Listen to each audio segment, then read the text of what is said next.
अस्सलाम वालेकुम रहमतुल्लाह। कारी साहब, क्या जादू जिन्नात के इलाज के लिए लिखा हुआ है कि इलाज के लिए मंजिल सुबह शाम पढ़ना सही है?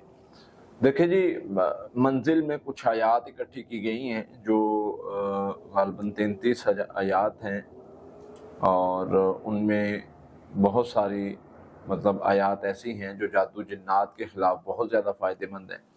तो आप उसको पढ़ सकते हैं, उसमें कोई हर्ज नहीं है, वो इंशाल्लाह आपके लिए फ़ायदे का बायस ही होगी। और उसको आप जो है वो सुबह शाम पढ़ें। जो हम पढ़ाई देते हैं, हिफाजती पढ़ाई, वो भी उसी चीज़ में आती है, लेकिन मंजिल में कुछ और आयात भी ऐड की गई हैं, वो भी फ़ायदेमंद हैं। तो अगर आपको लगता है कि आप को जादू जिन्नात का मसला है और आपको कोई मंजिल रिकमेंड करता है, तो बिल्कुल आप पढ़ सकते हैं, उसमें कोई हर्ज नहीं है। इसके साथ आप हमारा रुक़या दम अगर सुन लें तो वो भी इंशाअल्लाह अल्लाह की रहमत से फ़ायदामंद साबित होगा। बाकी कारी साहब, जिन्नात अगर किसी को घर में बच्चे की सूरत में नज़र आते हैं, देखिए ये वसवसा होता है अमूमन।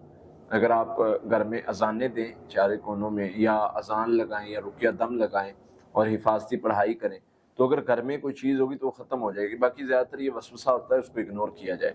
इग्नोर करेंगे तो इंशाअल्लाह ये शर ख़त्म होना शुरू हो जाएगा। जितना ज़्यादा उसको फ़ोकस करेंगे और मतलब तवज्जो करेंगे उस तरफ, तो मसाइल ये बढ़ते हैं। तो इसलिए इग्नोर करें और पढ़ाई करें। अल्लाह खैर